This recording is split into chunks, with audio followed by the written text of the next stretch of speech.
صحیح مسلم شریف کی ایک حدیث میں 3 اشخاص کا ذکر موجود ہے کہ وہ تینوں سفر پہ نکلے،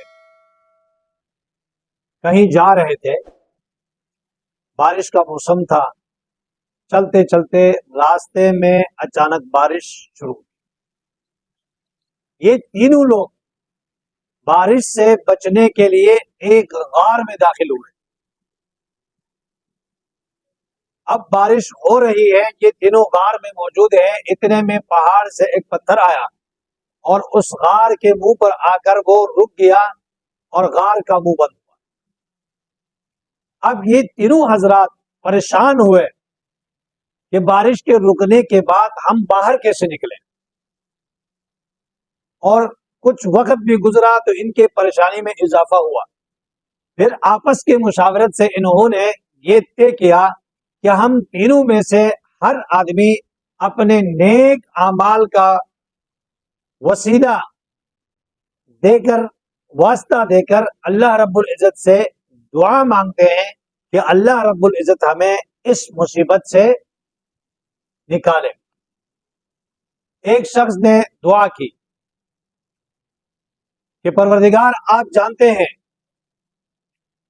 کہ میں دن بھر بکریاں چراتا ہوں، صبح نکلتا ہوں، شام کو آتا ہوں، اور ان بکریوں کا دودھ نکالتا ہوں۔ جب گھر جاتا ہوں سب سے پہلے اپنے ماں باپ کو دودھ کا گلاس پلاتا ہوں، اس کے بعد اپنے بچوں کو اور دیگر گھر کے افراد کو پلاتا ہوں، اس کے بعد میں آرام کرتا ہوں۔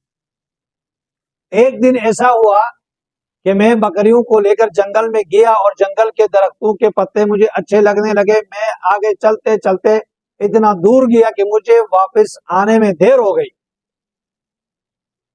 جب میں گھر پہنچا، بکریوں کا دودھ نکالا، جب گھر میں گیا تو میرے والدین گہری نیند میں چلے گئے اور وہ آرام کر رہے تھے۔ میں نے مناسب نہیں سمجھا کہ میں اپنے والدین کو جگاؤں۔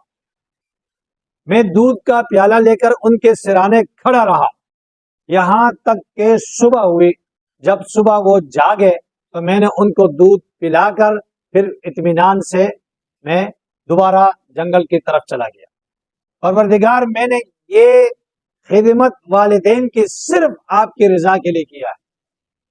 تو میرے اس مخلصانہ عمل کی وجہ سے ہمیں اس مصیبت سے نکالے۔ تھوڑا سا غار کے منہ سے وہ پتھر ہلا اور آسمان ان کو نظر آنے لگا۔ دوسرے آدمی نے اپنے ایک عمل کا واسطہ دے کر اللہ رب العزت سے دعا کی کہ میری چچزاد بہن تھی جو انتہائی حسینہ اور جمیلہ تھی، اور میں اس کو درخواست کرنے لگا کہ میں آپ کے ساتھ اپنے جسمانی خواہش پورا کرنا چاہتا ہوں۔ اس نے انکار کیا، لیکن پھر کہا کہ 100 دینار لے کر آ جائے تو میں اس کام کے لیے راضی ہوں۔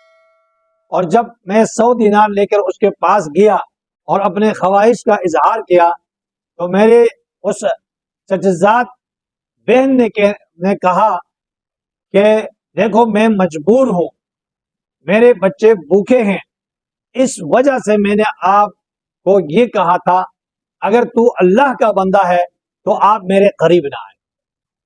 پروردگار، میں نے اس کے ساتھ اپنے خواہش پورا کرنے کے بجائے اس کو چھوڑ دیا اور میں زنا سے بچ گیا۔ اگر یہ میرا عمل آپ کو پسند ہے تو آپ اس مصیبت سے ہمیں بچائیں۔ غار کے منہ سے پتھر تھوڑا سا اور صرف کیا۔ تیسرے شخص نے اپنے ایک نیک عمل کا واسطہ دے کر اللہ سے یوں دعا کی کہ پروردگار، میرا ایک باغ تھا، اس باغ میں میں نے ایک مزدور رکھا، اور جب اس مزدور نے اپنی مزدوری مانگی تو میں نے کچھ مزدوری دی تو اس نے کہا کہ یہ کم ہے، میں اتنے مزدوری پہ کام نہیں کرتا۔ وہ اپنے مزدوری بھی چھوڑ کر چلا گیا۔ کئی سال گزر گئے، میں نے اس کے مزدوری کے پیسوں سے کاروبار شروع کیا، مال مویشیاں، گائے، بیل، اونٹ وغیرہ بہت سارا مال مویشیوں کا ایک ریوڑ بنا۔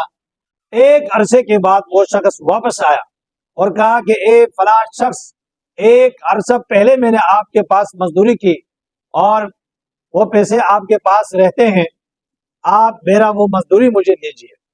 تو میں نے اس کو کہا کہ یہ جتنا بھی مال مویشی کا ریوڑ آپ کو نظر آ رہا ہے یہ سب آپ کا ہے، آپ لے کر چلے جائیں۔ اس نے کہا مجھ سے مذاق مت کریں، میں بہت دکھی ہوں، میں بہت پریشان ہوں، آپ میرے ساتھ مذاق نہ کریں، میں نے جو مزدوری بنتی تھی وہ آپ مجھے دیں۔ اس نے کہا کہ میں مذاق نہیں کر رہا، یہ سارا کا سارا مال آپ کے اس مزدوری کے پیسوں سے بنا ہے، آپ لے کر جائیں۔ مختصراً یہ کہ اس شخص کو میں نے اس کا سارا مال مویشی دے کر رخصت کیا۔ اگر یہ عمل میں نے آپ کے لیے کیا ہے، ہمیں اس مصیبت سے نجات دلا دے۔ اللہ رب العزت نے اس پتھر کو اصغار سے ہٹا دیا اور یہ لوگ باہر نکل کر اپنے منزل مقصود تک پہنچ گئے۔ تو یہاں پر ہمیں چاہیے، اس واقعے سے ہمیں جو سبق ملتا ہے وہ یہ ہے کہ ہم اپنے والدین کا خوب خدمت کریں، دن رات ان کی خدمت میں ہم مصروف رہیں۔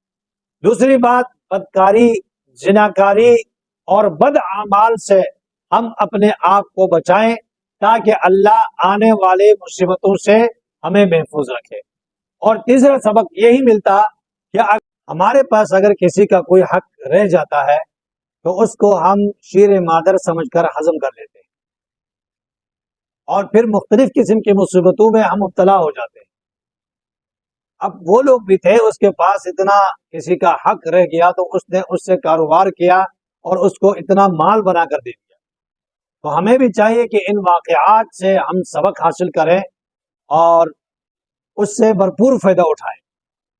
اللہ رب العزت مجھے اور آپ کو ایسے واقعات پر عمل کرنے کی توفیق عطا فرمائے۔